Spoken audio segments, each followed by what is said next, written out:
पटना के बेली रोड से लेकर वीर चंद पटेल पथ तक सड़कों पर तिरंगे लहरा रहे थे। डमरू की गूंज और ढोल की थाप पर झूमती भीड़ थी और उस भीड़ के बीच से गुजरती प्रधानमंत्री नरेंद्र मोदी की रेंज रोवर। बिहार विधानसभा चुनाव की पटकथा लिखने खुद पीएम नरेंद्र मोदी उतर आए हैं। इस बार सड़क को मंच बना दिया गया और जनता ने फूलों की वर्षा से उस मंच को रंग दिया। भाजपा के वीरचंद पटेल पथ स्थित मुख्यालय में प्रधानमंत्री का स्वागत प्रदेश अध्यक्ष डॉक्टर दिलीप जायसवाल ने किया। वहीं डिप्टी सीएम सम्राट चौधरी और विजय सिन्हा साथ में थे। बिहार के भविष्य पर मंथन हुआ। पटना एयरपोर्ट से निकलकर प्रधानमंत्री ऑपरेशन सिंदूर के बारे में बोले तो ऑपरेशन सिंदूर जनभावना का प्रतीक बन गया। सड़कों पर महिलाएं, युवाओं का जोश, ढोल नगाड़े और तिरंगों की कतारें, सब ने इस रोड शो को जन विश्वास का महाजुलूस बना दिया। 1200 करोड़ की लागत से बने पटना एयरपोर्ट के नए टर्मिनल का उद्घाटन प्रधानमंत्री ने किया, जहां एक साथ 3000 यात्री सुविधा पाएंगे। बिहटा एयरपोर्ट का वर्चुअल शिलान्यास भी हुआ।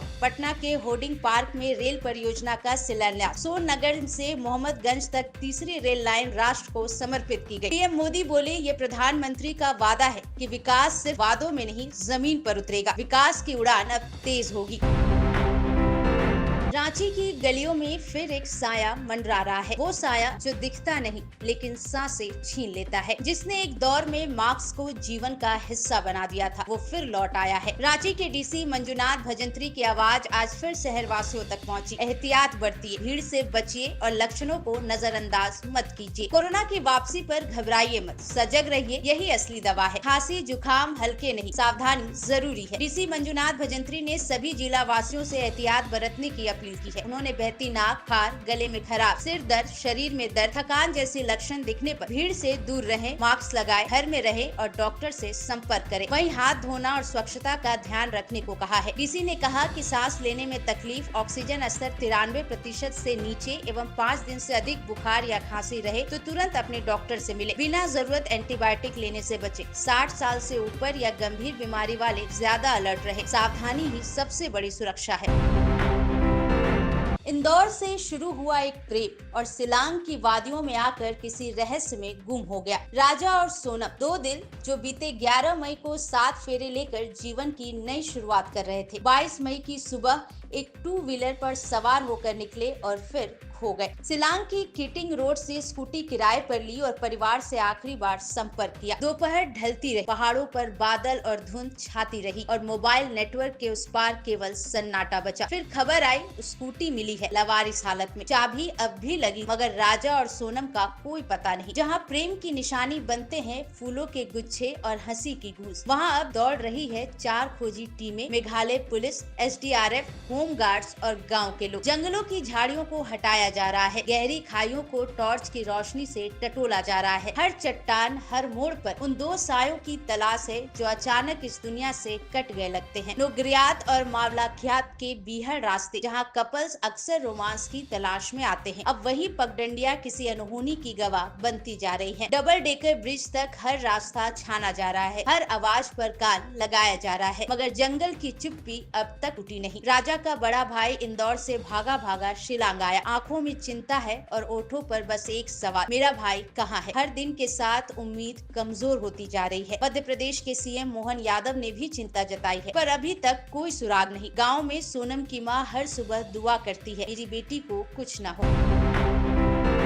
समुद्र की गोद में उठती लहरों ने आज जैसे कोई राज बयां कर दिया। हवा की सनसनाहट में कोई अदृश्य चेतावनी घुल गई है। बंगाल की खाड़ी के ऊपर जन्मा एक मौन तूफान अब शक्ति बन चुका है। ऐसी शक्ति जो अपने साथ बारिश, बर्बादी और बेचैनी की खबर लाई है। तमिलनाडु के तटीय गांव में सन्नाटा पसरा है। मछुआरे अपनी नाव को किनारे खींच चुके हैं और औरतों की आंखों में आशंका की परछाई तैर रही है। बच्चे उन लहरों को देख रहे हैं जिनमें अब खेल नहीं, खतरा नजर आता है। चेन्नई से लेकर कराईकल तक हर बंदरगाह अब चक्रवात चेतावनी नंबर 1 के रंग में रंग चुका है। पवन और तूतीकोरनी जैसे स्थान जहां हर रोज सूरज की किरणें पहली दस्तक दे, अब चेतावनी नंबर 3 के भंवर में है। मतलब साफ है कि तूफान यहां सबसे पहले अपनी शक्ति दिखा सकता है। हर थाने, हर चौकी, हर अस्पताल को अलर्ट कर दिया गया है। राहत दल तैयार है। गाँव में टॉर्च की रोशनी में जरूरतों की चीजें बांटी जा रही। फोन लाइनें, जनरेटर, दवाइयों की खेप, सब कुछ उस पल के लिए तैयार किया जा रहा है जब शक्ति अपना रौद्र रूप दिखाएगी। IMD अलर्ट मोड पर है।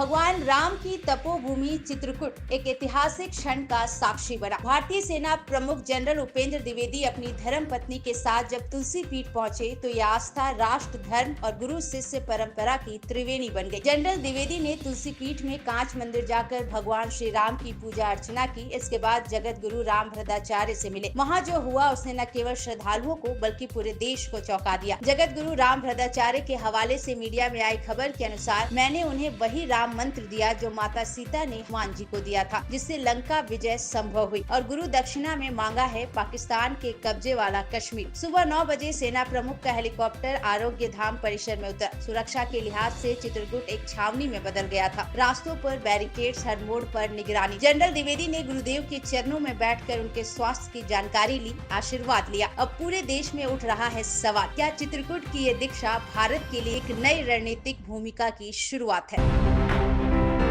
बंगाल की धरती पर सियासत की आंधी एक बार फिर तेज हो गई है। एक तरफ पीएम नरेंद्र मोदी का गरजता हुआ स्वर, वहीं दूसरी तरफ ममता बनर्जी की चुनौती देती हुंकार। ऑपरेशन बंगाल के नाम पर शब्दों के तीर चलने लगे हैं और जनता के कानों में नारों की गूंज है। बंगाल में मची चीख पुकार, नहीं चाहिए निर्मम सरकार। अलीपुर द्वार में आयोजित रैली में पीएम मोदी ने मुर्शिदाबाद और मालदा की घटना को लेकर टीएमसी पर सीधा हमला किया। उन्होंने महिलाओं की सुरक्षा, युवाओं की बेरोजगारी, भ्रष्टाचार और शिक्षा घोटाले को लेकर ममता सरकार को घेरा। वहीं नारा दिया, बंगाल की जनता अब कोर्ट की चौखट पर है क्योंकि टीएमसी सरकार भरोसे के काबिल नहीं रही। उधर बंगाल की सीएम ममता बनर्जी ने पलटवार करते हुए कहा कि अगर प्रधानमंत्री में हिम्मत है तो खुद मैदान में उतरे। बंगाल उनकी चुनौती को कबूल करता है। सीएम ममता बनर्जी ने आरोप लगाया कि मोदी की नीति फूट डालो और राज करो की है। इस दौरान ममता बनर्जी ने इल्जाम लगाया कि केंद्र ने मनरेगा और आवास योजना के फंड से बंगाल को वंचित किया। गरीबों को उनकी योजनाओं से वंचित रखना क्या लोकतंत्र है या बदले की राजनीति है? कानपुर के कल्याणपुर में नर्सिंग की छात्रा 19 साल की अलसिफा को उसका छोटा भाई 15 साल का तौहीद बहन को स्टेशन तक छोड़ने जा रहा था। सुबह के 5:05 पर अलसिफा ने स्कूटी स्टार्ट की थी। 5:20 की ट्रेन पकड़नी थी, परीक्षा देने जाना था, लेकिन 5:15 पर किस्मत ने उनकी परीक्षा ले ली और केस्को सब स्टेशन के पास एक तेज रफ्तार लोडर जो गलत दिशा से आया था उनकी स्कूटी को रौंदता चला गया। दोनों भाई बहन उछलकर सड़क पर गिर गए और वहीं पौने घंटे तक तड़पते रहे। मीडिया रिपोर्ट के अनुसार उस राह से गुजरते लोगों का दिल नहीं पसीजा। किसी ने उन्हें उठाने की जहमत नहीं की। हाँ, मोबाइल नंबर जरूर निकाले, वीडियो बनाए, रील्स बनाए, लेकिन इंसानियत नदारत रही। 100 कदम दूर नर्सिंग होम था, पर किसी ने वहां तक ले जाने का जिम्मा नहीं लिया। न पुलिस को फोन किया, न एम्बुलेंस को। शायद हर किसी को डर था मामला झंझट का न बन जाए। कुछ देर बाद पुलिस आई। बेतरह जख्मी दोनों भाई बहन को अस्पताल ले जाया गया, लेकिन तब तक सब खत्म हो चुका था। मसवानपुर का वो घर जहां जब एक साथ भाई बहन की लाशें लौटी तो हर किसी का कलेजा दरक आया। अलसिफा बिल्हौर के अरोल स्थित निजी कॉलेज में बीएससी नर्सिंग की छात्रा थी। पश्चिम भारत के आसमान में गरज है, हवाओं में अंधड़ और धरती पर बारिश की आहट फैली है। भारत मौसम विज्ञान विभाग ने चेतावनी दी कि अगले 4 से 5 दिन तक जम्मू कश्मीर, लद्दाख, हिमाचल, उत्तराखंड, पंजाब, हरियाणा, दिल्ली और पश्चिमी यूपी के कई हिस्से तेज हवाओं और गरज बरस के साए में रहेंगे। हवा की रफ्तार 50 से 70 किलोमीटर प्रति घंटा तक पहुँच सकती है। कुछ इलाकों में हल्की फुल्की और कुछ इलाकों में भारी बारिश हो सकती है। 30 मई से 2 जून तक अलर्ट मोड में रहने की जरूरत है। 30 मई को पश्चिमी राजस्थान में धूल भरी आंधी की आशंका जताई गई है। पश्चिमी विक्षोभ जो आमतौर पर दिसंबर से फरवरी के बीच सक्रिय रहते हैं, अब मई के आखिरी पलों में धरती पर असर दिखा रहे हैं। ये न केवल मानसून के कदमों को धीमा कर सकता है, बल्कि इस मौसम में असामान्यता का संकेत। आईएमडी ने अपील की कि किसान, यात्री और आमजन मौसम अपडेट पर नजर रखें, तूफानी हवाओं और बारिश से बचाव के इंतजाम करें। वहीं बिजली गिरने और पेड़ों के गिरने जैसी घटनाओं से सतर्क रहें।